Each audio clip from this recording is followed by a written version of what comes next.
journey from silence to speech. It's my story. I came to Riverside at a time in my life when I decided I would never step into a school again. I had just gone through the American school system in which I was bullied, and although I won't go into the details of the experience, I will say that it left me with a scarred sense of self. I was barely able to speak above a whisper. If someone had told me that a few years later I would be talking to a room full of people and not be running for my life, I would probably have laughed. I think my state of mind at that time can be summed up from this poem by the writer Dorothy Parker. It's a list of very funny reasons why you should not commit suicide.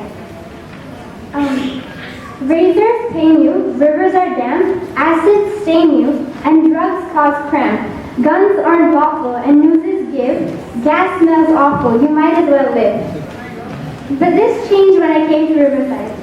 Till then, I had been called many names. When I came to Riverside, they called me something else. They called me a writer. And that's when the magic began. Over the next 4 years, Riverside changed my life and who I was. I wrote myself out of trauma.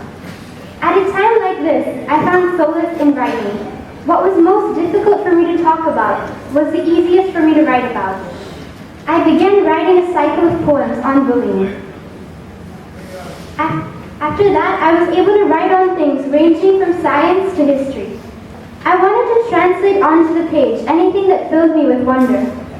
The breakthrough poem was about the 18th century astronomer Caroline Herschel, who was shy and reclusive. Ignored during the day, she would stay up at night charting the stars through her telescope. By the end of her life, she had discovered 7 comets. Most crucially, I began to write about what others had gone through. People who had survived things we can't imagine. From writing about my own pain, I began writing about the pain of others. One of the stories I came across was about a group of children in a concentration camp in Czechoslovakia during the Holocaust. Of the 15,000 children in this camp, only 92 survived. Before they were killed, these children were forced to take part in perhaps the most evil propaganda in history.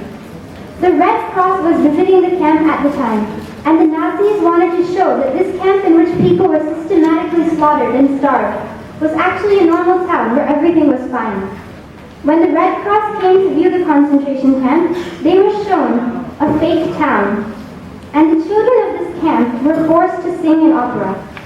They were told to smile and sing, and after the Red Cross left, most of the children were taken on a train to Auschwitz and murdered in the gas chambers. The last thing these children did was sing together in voices that were never heard again. I'll take a brief moment to read out to you a poem I wrote about this opera. The violins are still now, and so are the flutes. And the foot of the girl, which couldn't stop tapping in time to the music, that is still too. And the boy whose voice was about to break, never broke. There is the boy who didn't look into the camera. There is the girl who sang slightly off key. Those voices which sang when they couldn't scream. Smiling children singing about a brave sparrow and a cat and a dog, not knowing that these words were their last words, not knowing each note was an epitaph. No dirge was sung for them, they sang it themselves. The smallest children in the front, the sopranos at the back, all organized, precise, to the last detail. Was this how they were lined up for the gas chambers as well? 8 months ago, something incredible happened. Something it is hard for me to believe, even as I speak of it now. I found out that the girl who had played the cat in this opera was still alive. Her name was Ella Weisberg. She was 85 and living in New York. I got in touch with her, and this June, 2 months after my book was published, I was able to meet her at her home. After that, to find out more about their story, I went to Prague to meet her friend, Helga Hoskova, a survivor of 4 concentration camps, including Auschwitz. She was born in the same year as Anne Frank and wrote a diary that is considered as great. When I spoke to her, I felt so many times that this is what Anne Frank would be like if she had been allowed to live. Meeting them, the 2 bravest people I've had the chance to know, was the most surreal and most overwhelming experience of my life. I'm still in touch with both of them, and I recently sent a Kashmiri shawl to Ella, which she wore, in fact, to the Los Angeles premiere of the same opera she had sung in.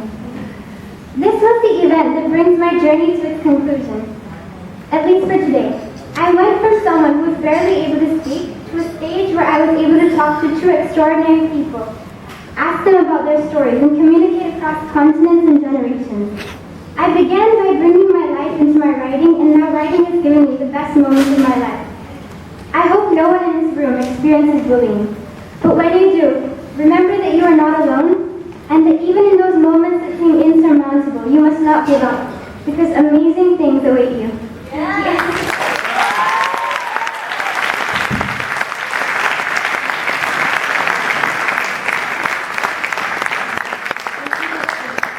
Thank you for the amazing speech, Anushka, but we have a couple of questions for you.